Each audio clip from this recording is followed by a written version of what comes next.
സ്മൃതി, അതാണ് ഒരു കാഴ്ചപ്പാടതാണ്. കാരണം മതചിഹ്നങ്ങൾ കുട്ടികൾ ഏത് ഘട്ടം മുതൽ സ്വീകരിച്ചു തുടങ്ങണം എന്നുള്ളത് വലിയ വിശാലമായൊരു ചർച്ചയാണ് എനിക്ക് തോന്നുന്നു. പക്ഷേ ഇവിടെ ആ ചർച്ചയ്ക്കുള്ള സ്കോപ്പില്ല. കാരണം രക്ഷിതാക്കളും വിദ്യാർത്ഥികളും അവർക്കിഷ്ടപ്പെട്ട മതചിഹ്നങ്ങളുമായിട്ട് സ്കൂളിൽ വരികയും മുന്നോട്ട് പോവുകയും ഒക്കെ ചെയ്യുന്ന കാലമാണ്. ഇപ്പോൾ വന്നിരിക്കുന്ന വിധി താൽക്കാലികമായി സ്കൂളിന് തിരിച്ചടിയാണെന്ന് പറയുമ്പോഴും ആ വിധി സൂക്ഷിച്ചു വായിക്കുമ്പോൾ മനസ്സിലാവുന്ന ഒരു കാര്യം അതിൽ പറയുന്നുണ്ട്. ഈ CBSE സ്കൂളിൻ്റെ കാര്യത്തിൽ കൊയേഴ്സീവ് സ്റ്റെപ്പ് എടുക്കാൻ, നിർബന്ധമായിട്ട് സ്റ്റെപ്പ് എടുക്കാൻ സർക്കാരിന് കഴിയില്ല എന്നുകൂടി പറയുന്നുണ്ട്. അപ്പോൾ DDയുടെ ഉത്തരവ് ബൈൻഡിംഗ് ആണോ എന്ന ചോദ്യത്തിന് സാങ്കേതികമായത് ബൈൻഡിംഗ് അല്ല. പക്ഷേ എങ്കിൽ പോലും കുട്ടിക്ക് ഇവിടെ അനീതിയാണോ കിട്ടിയിരിക്കുന്നത്? കുട്ടിക്ക് അനീതിയാണ്. ഞാൻ ഈ കോടതി വിധിയൊക്കെ മാറ്റിവെക്കാം. കാരണം കോടതി വിധി നേരത്തെയും സ്കൂളിന് അനുകൂലമായിട്ടുള്ള നമ്മൾ ചർച്ച ചെയ്തിട്ടുള്ളതാണ്.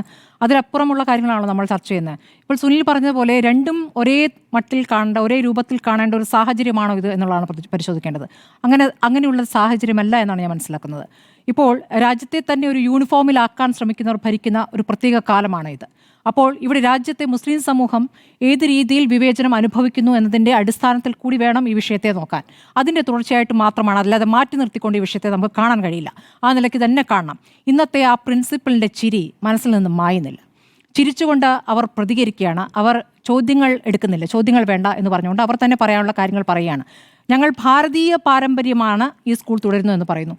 എന്താണ് ആ ഭാരതീയ പാരമ്പര്യം?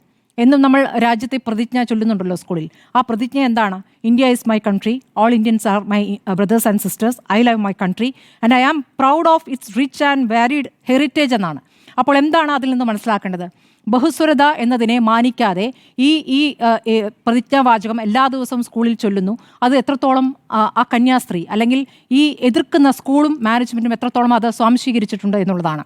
അപ്പോൾ ഇതിൽ ഏറ്റവും മാതൃകാപരമായ പ്രതികരണം ഇവിടെ നടത്തിയിരിക്കുന്നത് വിദ്യാഭ്യാസ മന്ത്രിയാണ്. വിദ്യാഭ്യാസ മന്ത്രി ഇന്ന് നൽകിയിരിക്കുന്ന ആ ചിത്രവും, വിദ്യാഭ്യാസ മന്ത്രി തട്ടമിട്ട ഒരു പെൺകുട്ടിയെ ചേർത്ത് പിടിച്ച് നിർത്തിയിരിക്കുന്ന ആ ചിത്രം ആണ് ഏറ്റവും പ്രധാനപ്പെട്ട സന്ദേശമെന്നാണ് ഞാൻ കരുതുന്നത്.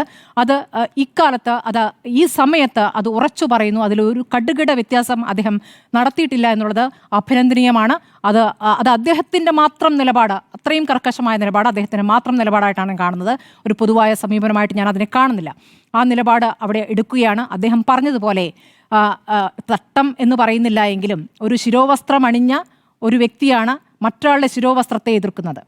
അപ്പോൾ ആ ശിരോവസ്ത്രം ഞങ്ങളുടെ യൂണിഫോമിൻ്റെ ഭാഗമല്ല എന്ന് പറയുമ്പോൾ എൻ്റെ ശിരോവസ്ത്രം മറ്റേയാളുടെ ശിരോവസ്ത്രത്തെക്കാൾ മേലെയാണ്, അല്ലെങ്കിൽ എൻ്റെ വിശ്വാസം മറ്റേയാളുടെ വിശ്വാസത്തേക്കാൾ മേലെയാണ് എന്ന സന്ദേശമാണോ നൽകുന്നതെന്ന് സംശയിക്കാം. അങ്ങനെയാണത് പറഞ്ഞു വരുന്നത്. ഇവിടെ ഇത് പറ്റില്ല, ഞങ്ങളുടെ യൂണിഫോം ഇതല്ല എന്ന് പറയുമ്പോൾ ആ യൂണിഫോം മാനുവലൊക്കെ ഇന്ന് കോടതിയിൽ എത്തുന്നുണ്ടല്ലോ. ആ യൂണിഫോം മാനുവലിൽ ഹിജാബിനെ എതിർക്കുന്നതെന്ന് പറയുന്നില്ല, ഹിജാബ് ഇടരുതെന്ന് പറയുന്നില്ല. യൂണിഫോം കളറിൽ തലയിൽ ഒന്ന് മൂടി വന്നാൽ എന്ത് സംഭവിക്കുമായിരുന്നു? അവിടെയാണ് ഈ സ്നേഹം, ആർദ്രത, കരുണ, കരുതൽ ഒക്കെയാണ് പൊതുവെ കന്യാസ്ത്രീകളിൽ നിന്നും എനിക്ക് വ്യക്തിപരമായിട്ടുള്ള അനുഭവം അതാണ്. പക്ഷേ ഇന്ന് കണ്ട പ്രതികരണം, ഞാൻ എല്ലാവരെയും അടച്ചാക്ഷേപിക്കുന്നൊന്നുമില്ല, ഇന്ന് കണ്ട പ്രതികരണം അതും ആ കന്യാസ്ത്രീയുടെ ഒറ്റയ്ക്കുള്ള തീരുമാനമാണെന്ന് കരുതുന്നേയില്ല. അവർ നടത്തിയ പ്രതികരണം എഴുതി വെച്ചതുപോലെ ചില കാര്യങ്ങൾ എടുത്ത് വായിക്കുമ്പോൾ ആ പറഞ്ഞ വാചകങ്ങൾ, ആ ചിരി ഒക്കെ എന്താണ് ആ നൽകുന്ന മെസ്സേജ്? എന്താണ് ആ സ്കൂളിലെ മറ്റു കുട്ടികൾക്ക് നൽകുന്ന മെസ്സേജ്? എന്താണ്? നമ്മളെല്ലാം ഒരുപോലെ വന്നാൽ മതി എന്നാണോ?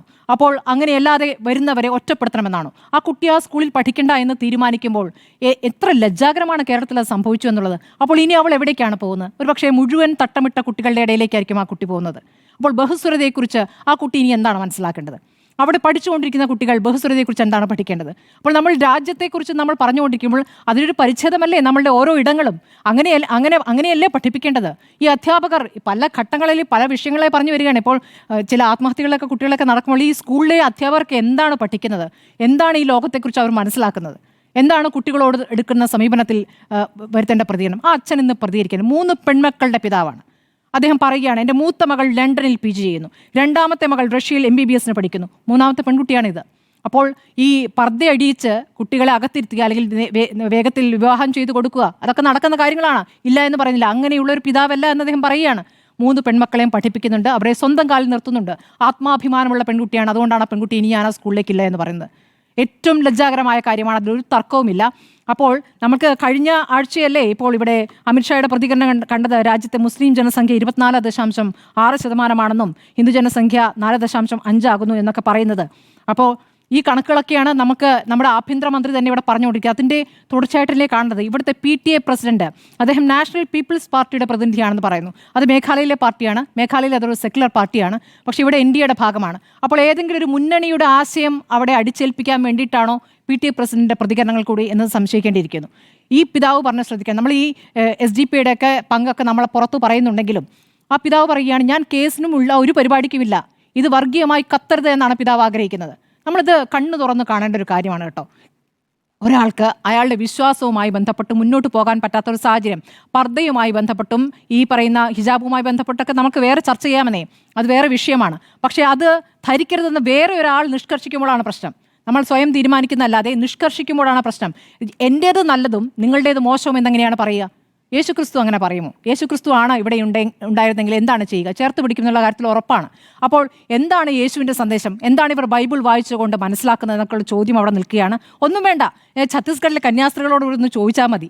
അവരുടെ ശിരോവസ്ത്രത്തിന് അവർ അനുഭവിക്കേണ്ടി വരുന്ന പ്രശ്നം, അവരെ ആൾക്കൂട്ടം ഏത് രീതിയിലാണ് അപമാനിക്കുന്ന ദൃശ്യങ്ങൾ നമ്മൾ കണ്ടതല്ലേ? സ്ത്രീയും പുരുഷന്മാരും അടങ്ങുന്ന ഒരു സംഘം വന്ന 2 കന്യാസ്ത്രീകൾ അവിടുന്ന് പകച്ചിരിക്കുന്നത് നമ്മൾ കണ്ടതല്ലേ? അവർ ഏതുമാതിരി ദേഹോപദ്രവം ഏൽപ്പിച്ചിരുന്നു. അവർക്ക് ജയിലിൽ എന്താണ് അനുഭവിക്കേണ്ടി വന്നത്? ഏത് പള്ളികളുമായി ബന്ധപ്പെട്ടും കന്യാസ്ത്രീകളുമായി ബന്ധപ്പെട്ടും ലോഹയിട്ട അച്ഛന്മാരുമായി ബന്ധപ്പെട്ടൊക്കെ ഇവരൊക്കെ എന്താണ് വടക്കേ ഇന്ത്യയിൽ അനുഭവിച്ചുകൊണ്ടിരിക്കുന്നത്? ഇതറിയാത്തതല്ലോ. ഇവിടേക്ക് വരുമ്പോൾ എങ്ങനെയാണ് സാഹചര്യം മാറുന്നത്? എങ്ങനെയാണ് ആ ചിരി വരുന്നത്? അപ്പോൾ ന്യൂനപക്ഷങ്ങൾ എല്ലാ തരത്തിലും ഈ തരത്തിൽ മുസ്ലിം ന്യൂനപക്ഷം ഈ രാജ്യത്ത് ഇപ്പോൾ അനുഭവിച്ചുകൊണ്ടിരിക്കുന്ന കാര്യങ്ങളുടെ തുടർച്ചയായിട്ടല്ലാതെ ഇതിനെ കാണാൻ പറ്റില്ല. കേരളത്തിൽ ഇത് നടന്നു എന്നുള്ളത് ഏറ്റവും നാണക്കേടുള്ള കാര്യമാണ്. ആ കുട്ടി നാളെ ഒരു ക്രിസ്ത്യൻ സ്കൂളിലേക്ക്, അല്ലെങ്കിൽ അവർ നടത്തുന്ന ഒരു സ്കൂളിലേക്ക് ആ കുട്ടിയെ ക്ഷണിക്കണം എന്നുള്ളതാണ് എൻ്റെ ഒരു മനോഹരമായ സ്വപ്നം. അത് നടന്നിട്ടുണ്ടെങ്കിൽ അത് എന്തൊരു നല്ല സന്ദേശമായിരിക്കും. അങ്ങനെ നിലപാടെടുക്കുന്ന ഒരുപാട് പിതാക്കന്മാരെയും ബിഷപ്പുമാരെയൊക്കെ നമ്മൾ കണ്ടിട്ടുണ്ടെന്നേ. അങ്ങനെ ഒരു സ്കൂളിലേക്ക് ആ കുട്ടിയെ ക്ഷണിക്കുമോ? അത് നടക്കുമെന്നുള്ള പ്രതീക്ഷയാണ് ഞാൻ ഇതിൽ പറഞ്ഞ് അവസാനിപ്പിക്കുന്നത്. കൃത്യമായും അനീതി എന്നല്ല, ഏറ്റവും ലജ്ജാകരമായ സാഹചര്യമാണ് ഇപ്പോൾ ഉണ്ടായിരിക്കുന്നത്.